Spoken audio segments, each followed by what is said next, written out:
कितनी बार ठाकुर जी कहते हैं, भगवान स्वयं राम कहते हैं कि मैं जितनी देर में लक्ष्मण पलक झपकता है ना, इतनी देर में असंख्य रावणों का वध कर सकता हूं बैठे बैठे। लेकिन ये पूरी लीला करने का अभिप्राय क्या है? बोले रावण का वध तो मैं बैठे बैठे कर सकता हूं, पर सबरी की इच्छा बैठे बैठे पूरी नहीं होगी।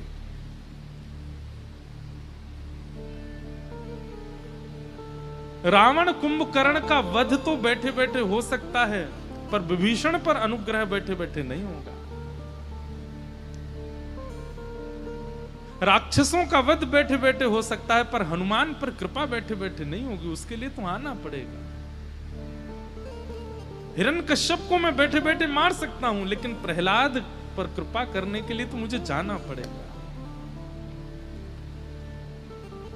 ठाकुर जी परम सत्य हैं, लेकिन वो कभी कच्छप बन के आते हैं, कभी वराह बन के आते हैं, कभी नृसिंह बन के आते हैं, राम बन के आते हैं, परशुराम बन के आते हैं, कृष्ण बन करके आते हैं। जरूरत नहीं है ठाकुर जी को। उस काल में कोई हरिप्रिय हुआ है जिसके लिए ठाकुर जी आए हैं। और जिस दिन इस कलयुग में एक हरिप्रिय आएगा तो कल की भी आएंगे। बस ठाकुर जी प्रतीक्षा कर रहे हैं कोई हरिप्रिय आवे तो। अभी तक ठाकुर जी नहीं आए हैं, इसका मतलब हरिप्रिय कोई आया नहीं है इस धरती पर। ठाकुर जी को प्रिय लगने वाला किसी ने ठाकुर जी को पुकारा नहीं है।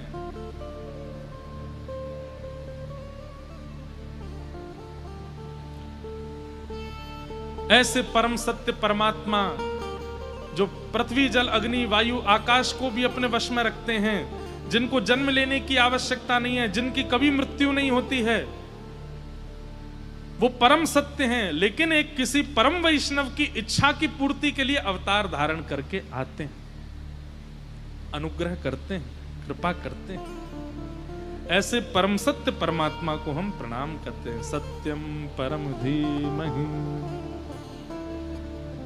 सत्य ठाकुर जी को संबोधित किया जाता है, उस समय हमको ये बात मन से समझनी है कि इनको कोई आवश्यकता नहीं है, पर सारी आवश्यकताएं प्रकट करते हैं केवल हमारे सुख के लिए।